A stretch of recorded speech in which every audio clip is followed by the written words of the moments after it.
attendees, welcome to our webinar. And our webinar is definitely going to be a good one this hour about how to do a startup, and a lot of people had questions. So I thought we would take this time really quickly for everyone to introduce yourselves to the group and your background of how you did your startup. And so we'll start with Erin. Erin, if you want to introduce yourself and give the attendees a little information about what you're doing. Okay, I'm Erin Langevin. Live in Crawfordsville, Indiana, and graduated Indiana in 2008, so 10 years ago. And we opened on February 12th. So we've been open for 2 weeks, and we have a lot of kinks to work out, but it's been good so far. The last 9 years I worked in public health, and a year before that I worked in a fee-for-service private office as an associate with intent to buy him out, but I was naive and didn't have any real plans on paper, and it didn't work out. And what else? I have 4 kids, well 5, I have a stepdaughter, and then 4 kids of our own, 3 biological and 1 adopted. Wow. Wow. That's great. Yeah. Well, congratulations on Thanks. this open. Judy, if you want to take a turn. Hi everyone, I am Judy McIntyre and I am an endodontist. I opened about 2.5 years ago now. I went to dental school here in Boston at Harvard, and then I was grumpy and freezing cold, so I went down to North Carolina for my residency. And we moved back here in 2009. I have 3 kids, so while all of them were babies, I traveled. I worked into endodontic offices, so kind of just did my own thing while they were younger. And I opened in 2016. A dentist was retiring, so I went into her spot, which was a huge cost saver. And the month after I opened, Delta Dental sent all the dentists in Massachusetts a letter that they were cutting rates by 30%. Thankfully, we've held that off, but obviously that was a huge scare right when I opened. So happy to be part of this panel with a kind of different perspective because I'm an endodontist, and faced with that huge scare was something that was really overcoming. So thanks for having me. Thank you. All right. Jessica. Hi. So I'm Jessica Swoboda, and I'm a periodontist, and my situation sounds like Judy's, where I took over the space of 2 dentists that were moving out. And so it's a small space, perfect for a perio startup. And everybody already knows it as a dental office. I didn't have to do a build out, and I bought all of their equipment. And even though everything's 10 years old, it looks brand new. And so I just had to change the signs and get instruments and computers, and we opened October 4th, and it's been awesome. We've starting our 3rd week, our schedule was pretty full, and it's been pretty full ever since. And then my background, I went to the University of Washington. I'm from Seattle. Went to the University of Washington for college, dental school, perio. I went straight through, and then I taught at the dental school there for many years while I practiced in Bellevue. And now I still go back and give a couple lectures a year, but I practiced in Bellevue, Washington for 7 years, Helena, Montana for 5 years, and now I'm in Bozeman, Montana, and we're never moving again. I have a friend that practices in Bozeman. Who? Jenny Smith, Jenny Ellis. Oh yeah, I've met her. Yeah, she just had a baby. Yeah. Yeah. Well, she needs to be in our group. Yes. Yeah. All right, and Houri. Hi, my name is Houri Fatourachi. I'm a pediatric dentist. I practice in California, and graduated dental school in 1999, did pedo in 2001 in Boston, did the dental school in Kansas City, and started my practice. I bought my space. I purchased my space in August of 2008, and in September, all hell broke loose, as everybody knows. But I was already into contract and everything. I bought it in a brand new space, brand new building, and then the wonderful recession hit. And I was the only business open in a 10 building complex for over a year. And this April, in 2 months, it's going to be 10 years that I've been open. So it probably was the most challenging thing I had to do, because once I bought the space and once I was done, I went under all the loans. The day that I opened my office, I was over $300,000 underwater, just from lost the value from the time I purchased till now. But I've always said that when the dentistry doesn't work, I'm going to give lectures on how to survive a recession. So here you go. Here's your start. Here's my start. I'm glad you're here with us. And Suhad?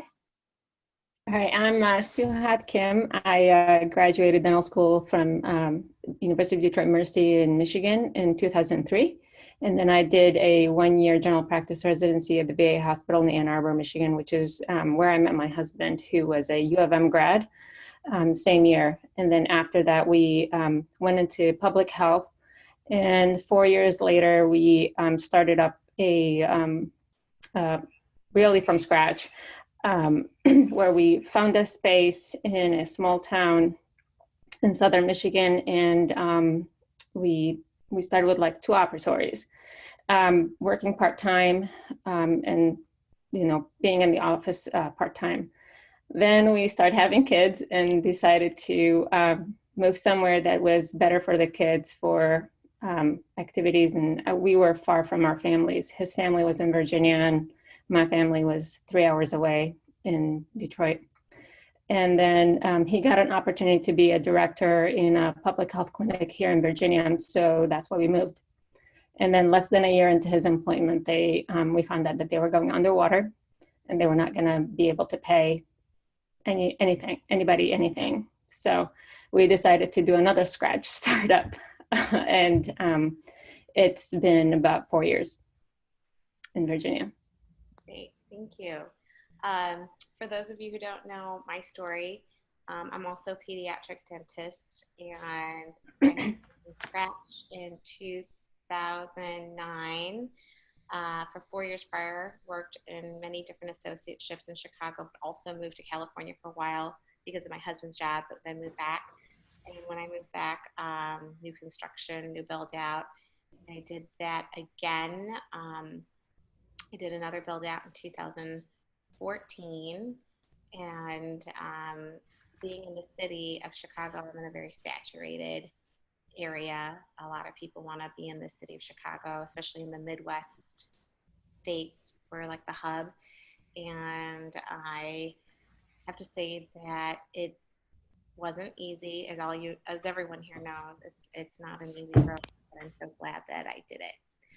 So now I'm going to start with questions. I'm going to start with one of the first questions. And the first question I have is, how soon after opening were you able to pay yourself?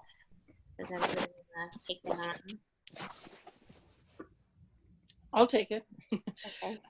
So I did not factor it into my business plan, and we were planning on living off of my husband's salary. He's an anesthesiologist, although he started a new job at the same time. And the way their compensation structure works is that they don't get their full paycheck for like 6 months. And so then we realized we both weren't going to get a paycheck, and we still needed to pay the bills. And we were profitable by our 3rd or 4th month. So I did start taking a paycheck pretty quickly, and it's been fine. We've been producing enough to pay me and pay all the bills. Mm-hmm. Great. I'd say for us in our first startup, it was after about 1.5 years, because we were both working part-time in our public health. And then once we started to make a little bit more profit, then we started reducing our days there and putting more time in our practice. It took me about 2 years to pay from what the office would make to myself, but I had part-time jobs to pay the bills because I was, scratch, no patients from, it was just and really high loan payments. So literally the first year, I worked somewhere else so I could pay the loans here, and then but like 2 years, small amount, and then really I want to say when I was comfortable just not working somewhere else, and then it was about like three and a half. I want to say my experience was a little bit similar to hers. I also kept my associateships to help with my loan payments, although I didn't have a huge build out. My loan was so small, my space is small. I had the previous dentist build out, which saved a ton of money. I want to say that I did start taking a salary quite quick, but again, a smaller salary too. We're just open for 2 weeks. In my business plan, I have to start paying myself in month 9. We're living off my husband's income, and we purchased the building that I'm in and remodeled it. So I just have my mortgage to pay and no rent to pay. And I think hopefully if next month goes as good as these 2 weeks I went and project it, hopefully by next month we can break even, not pay myself, but be able to at least like pay my break even and pay my like break even point. Fingers crossed. And I don't have, I quit my other job. So I'm just working here, but open 4 days a week just to accommodate, to get patients in.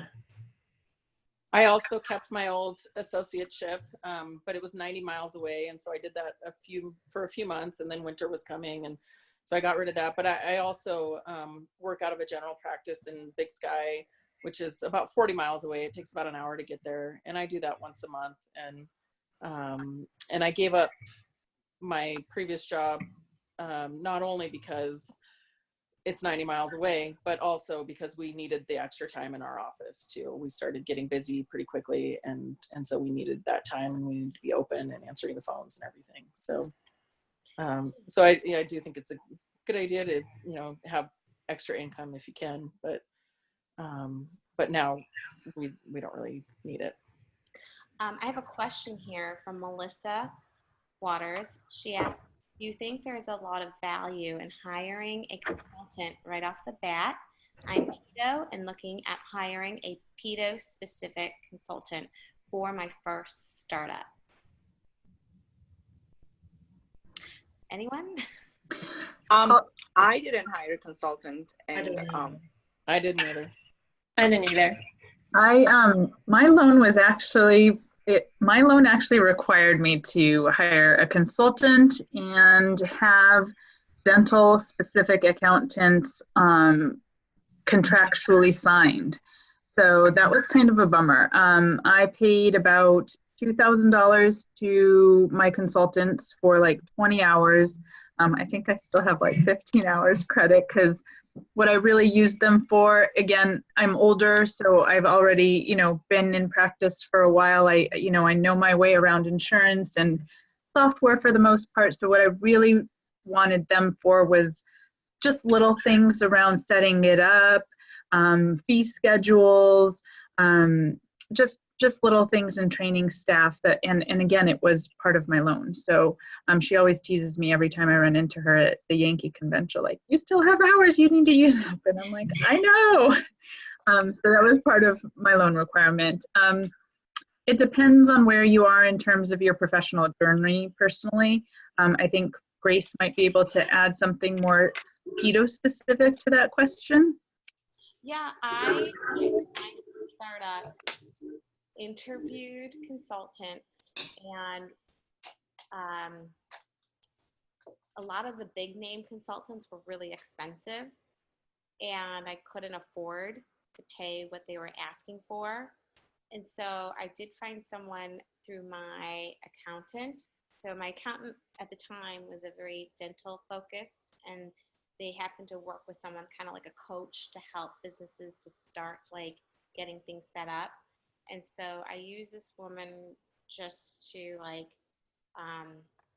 make sure I had the right paperwork, and then I had, you know, the right timeline, and it helped in that sense. But it didn't really help as far as trying to get your business up and running. It was more of like what to do right before you open your practice type of thing to get all your systems lined up. So I found that a little helpful, because I think that when you're the dentist and you're doing it for the first time, you don't know what you don't know, except that everybody else knows what you don't know. So there's like a team of lawyers and bankers and consultants and realtors, and they all know how much your bank loan is, and they all want a piece of your loan, and they know exactly how much they can get. And so I often feel like when you're a newbie dentist and you're doing this, you're the one that gets like taken advantage of in a little bit, because all these people are coming at you, including like the Henry Schein equipment rep, who's like, you need like 2 autoclaves and you need it, and you're like, whoa, whoa, whoa, you know, do you really need all this? But it's almost like a feeding frenzy. It's like everyone around you knows you have all of a sudden this huge loan, and they will want in. So I think that if you can afford a consultant to kind of help you navigate that, great. But if you don't, then I think like a panel like this, or having mentors to guide you through that process so you don't get taken advantage of, or at least you have education to know where your money is going and how much to allocate. And then, you know, speaking of business plan, how much you need for working capital, you know. And I think mentally getting a paycheck, even if it's like the same amount of money you got at residency, is better than, you know, not anything at all if you can make it happen. My 2 cents. Let me see if there was any other. I hope, Melissa, that answered your question. If any of the attendees have questions, please type them in the chat box or Q&A. I'm going to go on to the next company. How does one go about writing their business plan? So I used Columbia Bank, and they basically gave me the whole template, and I just had to fill in the blanks. So it was really quick and easy, and they have, you know, options of answers, and I picked the ones that pertain to me, and they were great to work with. And so that made it really easy. And I did a little demographic analysis of the area and the growth here. And so that was pretty much it. That was no problem. And then had to do some projections too of what I thought that we would be doing, although my projections were very conservative compared to what's actually happened. Cool. My experience was very similar. Here in Boston, there's pretty much a healthcare professionals contact person. So again, practically every specialty has these projections that she mentioned. And, you know, I think what I projected for my first month open was that I do like 3 root canals that week, you know, like just literally 3 root canals in a whole week. So, you know, if you're shopping around to get a loan, usually there's like a healthcare professional's loan contact person that just knows their stuff. And again, my application business plan was very easy, similar to hers, because I just filled in the blanks really. And again, I was very conservative as well. Great. I actually can't even believe they gave me a loan with the projections that I put on there, because I thought we'd be doing like a couple exams a month, and then it didn't turn out that way. How did you configure your amount for working capital? Did anyone like map it out, like budget it out? I just used, the accountant I hired was a dental specific accountant, and she helped me make the business plan. And then she just recommended the working capital, I guess. Mm-hmm. And then did anyone, like, how did you determine what your projections were along with your business plan? The accountant made my projections. Okay. I think that it depends on like how many days you're going to be open, right? So like how many days you're going to be open, and let's say you're an orthodontist, or let's say whatever, or you need to realistically say, each day I'm open, I'm going to do like 2 ortho starts, 2 bondings, or if you're a endodontist, you can say I'm going to do 2 root canals every day that I'm open. But I think that you need to be realistic about your own projections and what you think is coming in through your door. So like Houri, I'm sure when you started and you were in the recession, you're like, okay, my door's open. Oh, my projection was nothing like what I projected. Oh, it was terrible. It was horrible, because I mean, the first month that I was open, like my biggest problem was that because I was sitting between 10 empty buildings for months at a time, nobody even knew that I existed. And then the mistakes that I made, and I made so many of them, God, so many.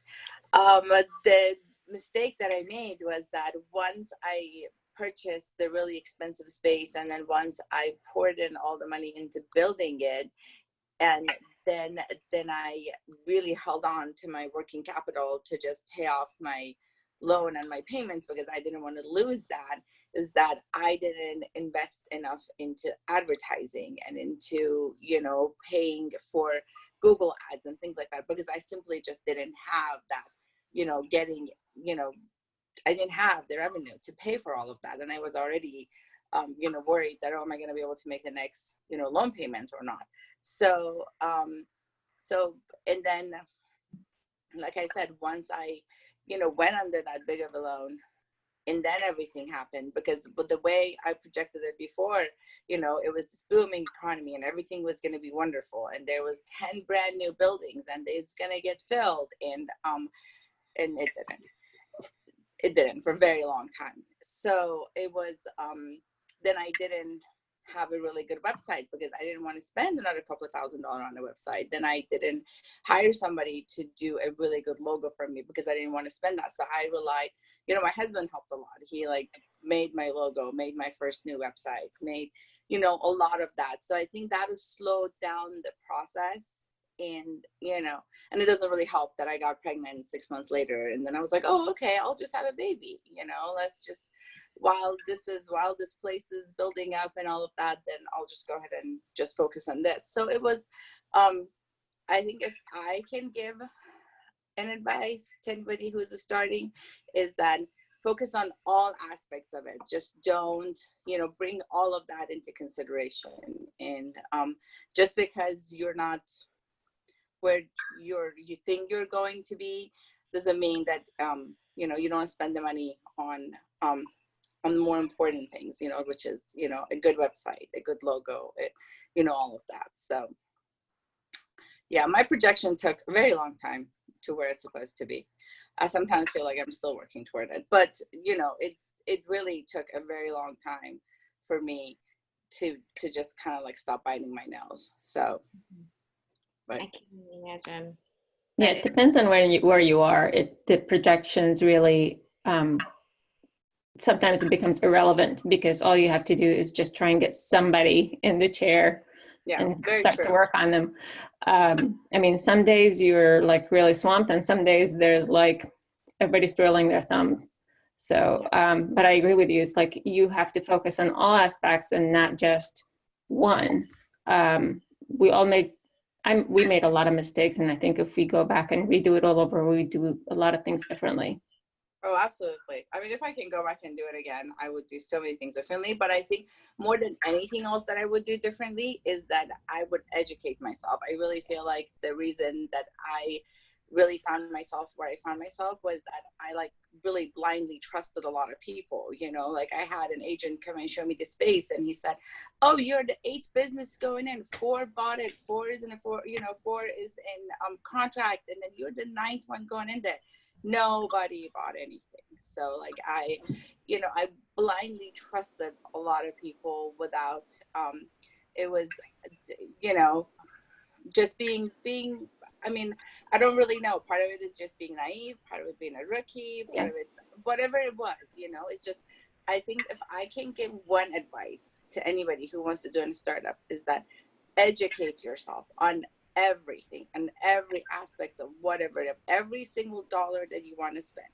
Educate yourself. I mean, I didn't know what an interim interest was, and I should have asked. I should have known what an interim interest is. And by the time everything's said and done, and I closed, because it was like a long process that from when I bought to when I, closed the loans, that I had $40,000 in interim interest, and I was like, how did this hit me? Where did this come from? And they're like, oh, it's on the fine print. I was naive. I didn't educate myself, so then just like, and I kind of wish maybe I did have a consultant, but I think that's what I would say. I would say, don't sign anything. Don't just because a banker is coming and telling you this is a fabulous deal, just somebody comes and tells you, oh, this is wonderful, you're going to have no payments for the first 4 months. There is no such thing as no payments for the first 4 months. They're charging you interest for that 4 months. So, and I think that would be my one biggest just take home from this. In that light, I had a little bit to add. If you don't own already, now's the time to be learning how to check out a patient in your software, to process a claim, to write an appeal, to just little stupid things about daily management, which if you don't hire an expensive office manager or someone with front desk experience, can you handle your own office? So if you're still an associate and if you're still traveling, learn the ins and outs. I mean, I felt like I knew a lot about insurance, but truly the software, how to manage, send a claim, close the day out, other than writing notes in my software and other than dealing and negotiating my insurance contracts, I really didn't know how to run an office. So if you're still traveling or still an associate, I would encourage everyone to just know, the ins and outs of an office. I didn't know how to ultrasonic worked. I didn't know how my autoclave worked. I mean, I really didn't know a full office, and for 10 years, I really could have been paying more attention. Excellent advice. That's so true. We have another attendee ask, did any of you use unconventional means for financing, or did everyone go through like a traditional bank loan? With our first practice, we went through Matsco, and then it got bought out by Wells Fargo. And the process of dealing with Matsco was very simple, very easy. And that was back in 2007. With our second office, we went with PNC. So there was a totally different process of getting a health-based loan. So mine was traditional. The reason I went through Columbia Bank, they're in Washington, Oregon, and Idaho. And since I was from Seattle and my mom and my brother had been bankers, I used one of their friends, and it's all specifically dental banking. I mean, they have everything, but the people I went through they only do dental loans. And at first they didn't know that they'd be able to do it because they only do startup loans in states where they have physical locations. They do loans for buying a practice, other places too. But because this was a modified startup and the build out had already been done, they felt like it was a little bit safer bet. And I also had 12 years or 11 years of experience. And so it all ended up working out. But it was a traditional loan, and I put 0% down. But also being a modified startup, it cost a whole lot less. I had looked at buying a practice, and it was just more money than I wanted to spend. And doing it the way I did it, it's pretty minimal loan. So I'm hoping to be able to pay it off faster, much faster than the 10 years that I have. Right. And typically a bank loan is about 10 years. Yes. I would say I've refinanced with other banks. I started off with Bank of America and then refied with PNC because I got interest rate under 4. And so I think that a lot of dentists are afraid to approach other banks or afraid to ask. And I think that when you're doing a startup, you have all the leverage. So don't just go with one offer. You should investigate all the different options you have and ask for a bid from every bank. And you can go to Bank of America and be like, well, PNC is offering me the same exact amount for this interest rate. And you can do that. You can pit them up against each other and fight for a lower interest rate. So I feel like as dentists, we're kind of like, more like, oh, okay, we'll go with this, or we don't ask a lot of questions and be the squeaky wheel. But I really encourage people who are starting up to be demanding and you don't have to be a jerk, but really interrogate, investigate what you're getting, because like I said, everybody wants a piece of the pie. And it's on you to do your homework and due diligence to get the best rates and best of the best, right? So on that note, did anyone use a dental specific real estate agent for your office space lease? I We purchased mine, so I did not. I didn't. I purchased my building. We're in a small town of 15,000 people. So it was like one of 2 commercial real estates that were for sale.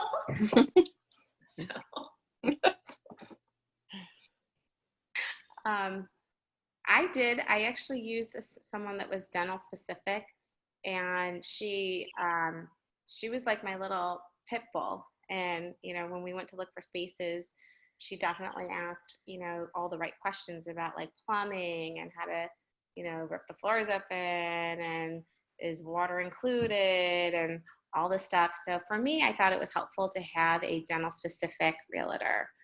I think one of the most important things in learning about how to deal with a landlord is to have somebody who's experienced to help you like write up your contract and your lease. So I think if you're going to be leasing a space, I think doing a dental realtor is better than if you're purchasing the space. One of the things that you have to deal with is like during your build out, are you going to have rent, or is it half rent, or is it full rent? Because that's time that you're not making any money and you're spending a ton of money. So I think that's a huge factor. So it just depends on the space you're looking at. Yeah. And also going off of that, Suhad, my realtor asked for TI, which stands for tenant improvement. So the landlord, in my instance, when I did my second office, I had a tenant improvement of $30,000. And so they gave it to me in increments to help. And then I didn't have to pay rent for 3 months. And so I think you can negotiate, especially right now with Amazon pushing a lot of retailers out the door. There's a lot of space out there, real estate space. So I feel like if you are starting a practice, you have more leverage, again, depending on what city you live in. I think you have more leverage. So you want to look into getting TI and free rent, at least while you're doing construction. So because you're not producing. So during the months of construction, it should be like, you shouldn't be paying rent. My next question comes from Clarissa also, who says, what resources helped you most with improving leadership skills going from an associate to owner? Mine would be just being on a Facebook group, listening to these strong women and getting encouragement on leadership. That's so great. Like, see, I'm from a time before Facebook. Facebook. So maybe most of you didn't have what you have, Erin. I wish I had what you had now. Right? Then we may not even be in the situations that we're in. Yeah. Right. But Erin, I think you're very fortunate to have the resources literally at your fingertips. Really, I know. I get asked, like, it would be a question. I'm like, I don't know. Let me go look on Facebook. Let me go look on Facebook.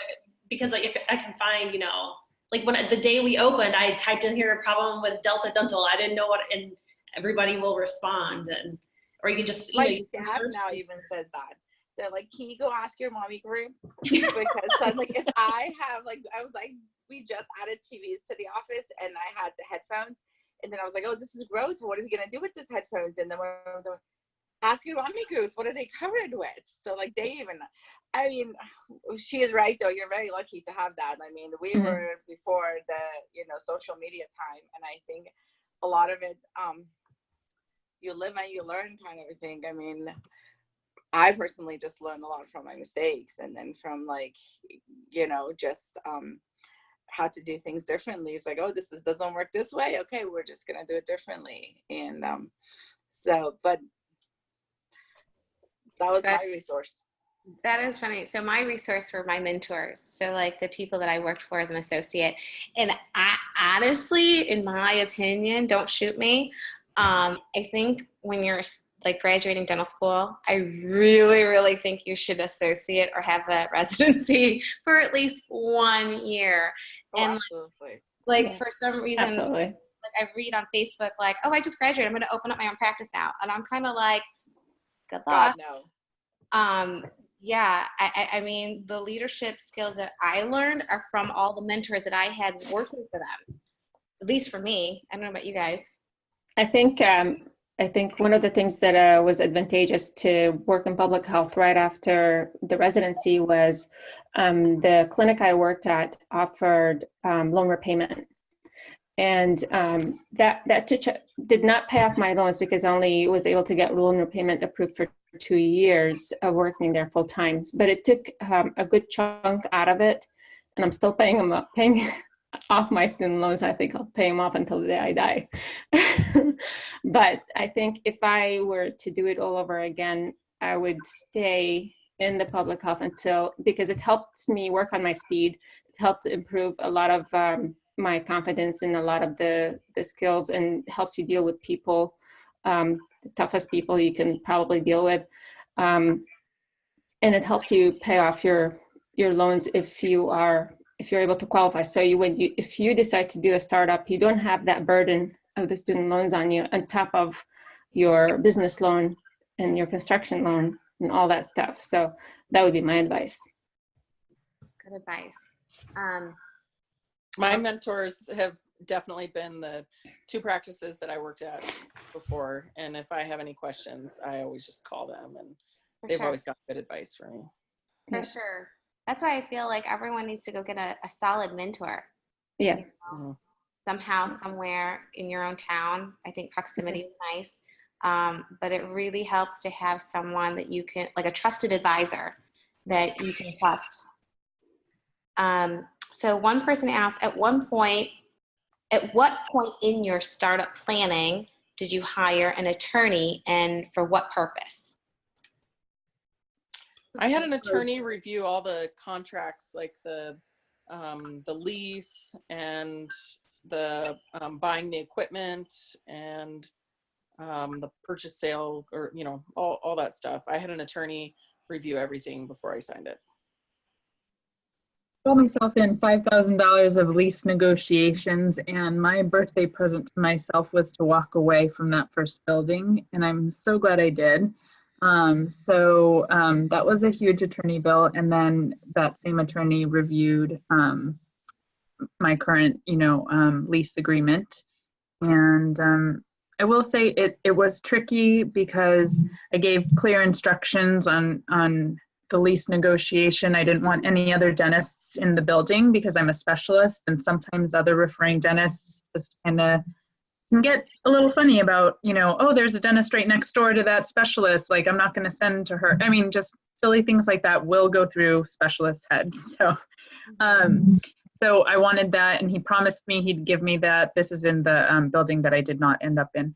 And then the attorney just kind of kept on negotiating, even though the landlord changed their mind about it. And at one point, my birthday present to myself, the $5,000 attorney bill, was really, I frankly said to the attorney, no, this was promised. He's changed his mind. The conversation's over. And then I went into my small space, and I can honestly say that had I gone into that super expensive space, my rent would have been triple. I probably would have been bankrupt at this point. So sometimes things do happen for a reason, but bottom line, I definitely encourage an attorney to review either your purchase and sale or your lease agreement. The wording is just not in our armamentarium from where we've been professionally. If we've been just, college, dental school, residency, whatever, we don't know legally. So just protect yourself. I also want to add, since my husband's an attorney, my sister is an attorney, my father-in-law is an attorney, I never get to talk when I'm with them. They're always arguing. No, I'm just kidding. But I have to say that you can negotiate a flat fee. Most lawyers charge by the hour. They bill by the hour. So if you find, if you go to like some fancy schmancy law firm, they're going to be like, oh, my billing rate is like $500 an hour. Or you find an independent attorney. But the question about when to start getting an attorney, at what point, you want an attorney right away, because you also have to become an S corp, or at least whatever state you have to set that up. You need to set up your corporation. You need to set that up with your state. You have to set up your business legitimately with your state. So identifying who your lawyer is needs to be early on. And then when you go into LOIs and negotiations, you definitely want someone strong. But for me, knowing what I had attorneys in my background, like dentists, we have specialties. Lawyers also have specialties. Right. There's immigration lawyers, there's contract lawyers, there's lawyers for private equity. So there are certain lawyers that do commercial real estate and set up businesses. And if you find a good one, you want to say, hey, I want to do a flat fee. How much is it to set up my corporation and work out an LOI? Because I tell you something, these lawyers get crazy with the redlining, back and forth arguing because they want to be right and prove the other lawyer wrong. Before you know it, they've been doing it for 3 hours, and I'm like, dude, I could have done this in an hour. So be really careful about how much time you allot them for certain projects, because they could kick it to overdrive, and before you know it, that 5,000 becomes 10,000. So just be cautious about that. And it's always good to get a referral. So like if your friend used this attorney, or this attorney is through your local dental society, recommended, you want to kind of vet your attorney as well. So don't just go with one attorney, like interview a couple of them. Great advice. So just FYI. The next question is from Sumira Zishan. She said, do you think it is easier for specialists to open a startup versus general dentists? Because the specialist, you are relying on referrals to build up the practice? Not at all. I don't think so. Not at all. I think it's anything. It's harder, because then you have to go and you have to establish those relationships, and there's all these general dentists that they already have established relationships. I have had dentists around me that they were sending their pedos to their buddy from dental school from 25 years ago, and I'm here, all of a sudden they're not going to change their mind and then say, oh, there we go, now we send them to you. I think for a specialist it's even harder, because it also depends where you're at. I mean, I'm in California. I'm in Southern California. It's a super saturated area, and general dentists really want to keep everything and do everything themselves anyways, because it's so saturated. But I think the ones that they do send, I think that relationship is very much so established, a lot of that. And it's really hard.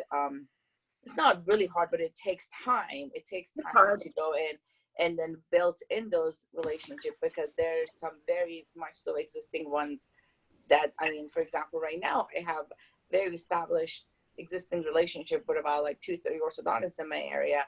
And then if an orthodontist opens across the street from me, I'm just not going to all of a sudden send all of my kids to him or her because they're just across the street. So I don't necessarily feel that it's easier for a specialist. I would agree with that. I think it also depends on the specialty too. Pedo ortho has a little bit of direct media advertising component to it, whereas endo-perio is a little bit probably more difficult. It, again, very much who you went to school with, who's nearby. I'm surrounded by several huger endodontic practices. I'm just not going to change the referring habits of a lot of established dentists. And maybe even if one of them sees me at a meeting, their staff is so habitual into how they pick up the phone when a patient has an emergency. that, you know, even if I have dinner with them every night of the week, their staff is just still going to dial that other endodontist number. So I would agree that it's very hard to do, at least for me as a specialty start. I think startups are hard. You just have to spend a lot more time building those relationships. It's just that they're not going to happen over time. And then just like she said, I mean, it's just, they have it. And then they're, you know, and just like how now I'm like, if I have a question, I'm going to be like, oh, I'm going to go ask my mommy friends. I mean, I'm not going to be 65-year-old men's classmate anymore. He's going to send it to his classmates because he has been for the past 30 years. And that's just, it is what it is. I would say if, you know, you're going to a town that has no other specialist around, or I guess a dentist that doesn't have a town that doesn't have a really dentist, I would say that would probably be a more clear-cut slam dunk in terms of opening a startup. But other than that, I really can't imagine how most startups would be easier. One thing I had in my favor is that all the specialists are booked out so far here, and we were able to get people in same day or really quickly. And then also that I offer services that the other periodontist doesn't offer, and people have been driving 2 hours away to go for the same procedures, and now they can stay in town and not have to travel. So that's been helpful. Yeah, I think that there's riches and niches. So I definitely think if you offer a service that your other competitor doesn't, that's going to give you a little bit more leverage, and your work speaks for itself. I mean, it's going to get around, you know, town when you are taking the extra step, whatever it is, to wow that patient, whether you have a review or not. I think word of mouth is the most powerful referral. And like everyone says, it takes time. It doesn't happen overnight. It takes time to break the patterns of referral patterns, like you guys said. Like, you know, dentist A is always going to refer to dentist B because they went to dental school together 30 years ago. And I find that over time, you can wear them down. You just have to bring a lot of cookies. Cookies helps. Yeah. Just when you need, you know. So Ranjitha asks, do we need an attorney to provide us documents like employee manuals, consent forms? I have heard people go through an attorney for these. Is it necessary? Are there any business documents you would use an attorney for? We used the practice that I was in previously let me have their office manual and their consent forms and everything. So we didn't do anything, but I know a lot of people have used Ben Erickson and been happy with them. And so there are lots of options. I don't think you necessarily need to get it through an attorney, but there are lots of options of places to go to get that kind of stuff, and HR companies. And I'll do a plug for the MDIBS membership, Grace, because I know that you include a lot of those forms now. So yeah, I would agree with Jessica. I don't think you need a lot of those forms. Obviously, if you're working somewhere, you know, you start looking at those forms and start, you know, drafting your own or download them through the MDIBS membership. Friends are always helpful. I mean, we all, you know, even on the Facebook group, tend to share whatever we can. So what we did is for all of our consent forms, we actually looked at all the consent forms that were used both at the VA, at dental school, and at the public health clinic we were at. And we just tried to come up with the most concise one that would fit what we're practicing. Because some of it was either too wordy or had a lot of dental student faculty kind of redundancy in it. So we just cleaned it up and tailored it to our practice. As far as the employee manual, I think MDIB membership is a huge plus, but also signing up with a Bent Erickson or Cedar HR company is a huge help, because they not only provide you with the employee, but the support that you need, and you can all the other forms that you would need for like hiring, background checks and things of that nature.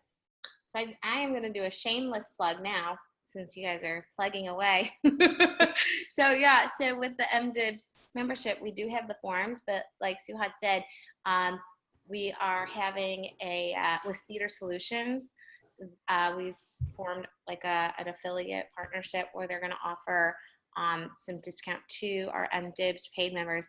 And I literally just had them review my handbook and found a whole bunch of different errors in it that I didn't keep up with, like the legal stuff. So it really, I feel like in this day and age where we live in a very litigious society, I think it's really important to keep up to date on that. So if you do want extra help besides the forms that we have on our website, you can definitely call Cedar Solutions to get that support, especially with like termination of employees, etc. So I think that really has to be done properly. And then actually I have a question for you, Erin. What forms are you using since you only opened 2 weeks ago? So a lot of the MDIBS forms, and then there's some consent forms from like your malpractice insurance. They provide some consents too, and then some friends had some consents, and I just read through them and kind of just picked which ones fit best. And even my applications for my assistants still had the Mommy Dennison Business logo on them when they returned them to me. They're like, what is this? I'm like, oh, it's my mommy group. That's great. You know, I'm keeping my eye on time because I want to respect everybody's time. So we've got 9 minutes left. I'm going to ask this one other question. There's 2 questions that we'll end with. What was your single best marketing strategy within the first 6 months of your startup? I would say Facebook. For me, Facebook Lives, just, but I'm in a small town too, so the word like travels easier, I think, than a larger town. Mm-hmm. And the paper did an article on me, and that has helped bring in like an older population from just being in the paper. And a lady come in the other day, and we've already done like 3 appointments on her in 2 weeks, and she came in and she's like, I just wanted to see you because I heard you have 6 kids, and I don't, but I agreed with her. And she's like, you can take care of 6 kids, you can take care of me. I said, well, you were in the right place. I put my arm around her, we got her an appointment. She come in with the ad from the paper. And so, and then also like in our office, I have a big family picture of my kids and me, and it says the Langevins on it. And I know that's just helped create a connection with some patients, and just being a small town has really helped a lot. And just being a woman has helped also. I'm in a town with a lot of older male dentists, and being a woman has set me apart. It's been nice. Awesome. Anybody else? I honestly can't remember. It was so long ago. The website, social media, stopping by offices with cookies, going to lunch, giving lectures to the local dentists, all those things just to get your name out there. And then there are a fair amount of female dentists in our town too that have been really supportive as well. Awesome. Okay, so one last question before we go. As an owner, are you nervous about the future of dentistry when it comes to the rapid takeover of practices by big DSOs like Heartland Dental? Always. Very much. Every day. Anyone else? What about it makes you nervous? Just for me, their model.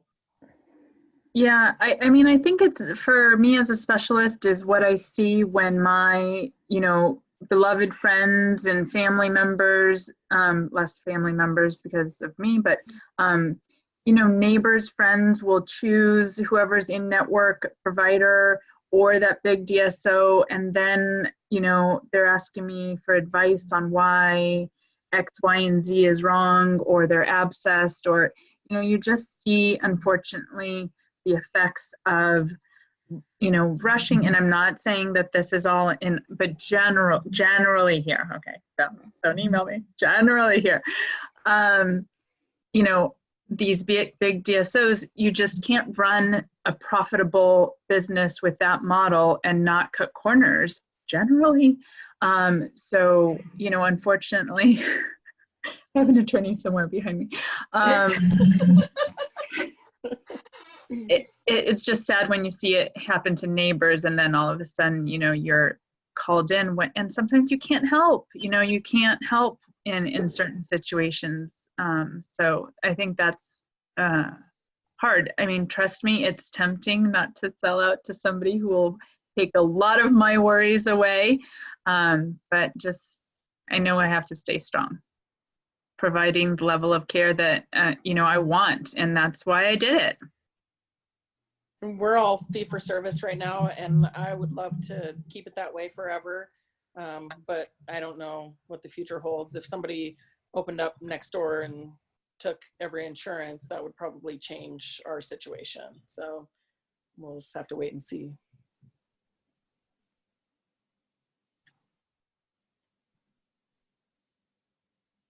Any thoughts on DSOs?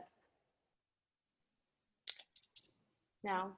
Well, my thought is that it is scary to think about, but we all exist. I think we're going to all have to exist in the same space, and there's always going to be a market that is going to go to DSOs, and there's always going to be a market that seeks out boutique fee for service, and we will coexist. And I think that we are always going to obtain the patients that want that personal relationship, that wants to be known by their first name, wants to know that you're always going to be there, and not like dentist recycling, like new dentist recycling over and over again. When I went to the Chicago Dental Society meeting this week from Wednesday to Saturday, it really opened my eyes because I met so many people and I felt kind of like a journalist. Like I felt like I was interrogating everybody. I was on a mission to find out as much information as I could, from interviewing dental sales reps to distributors to owners and founders of large product companies to, I just like to dental magazine owners. And what I found, I was a little saddened and disheartened and very much disenchanted with the dental industry, because I walked away feeling that we were viewed as commodities, as technicians. That, dentists are on one side of the playing field, and then there's everybody else. And for me, going to a dental meeting, a huge convention, I always go as the dentist. Like I sign up for CE. I buy all my supplies. I go and check out what the new forceps is, but then being on the other side of it, I walked away thinking like, God, I just learned that a Henry Schein sales equipment guy who's been there for 10 years makes $250,000 easily. And I'm like, some dentists don't even make that money.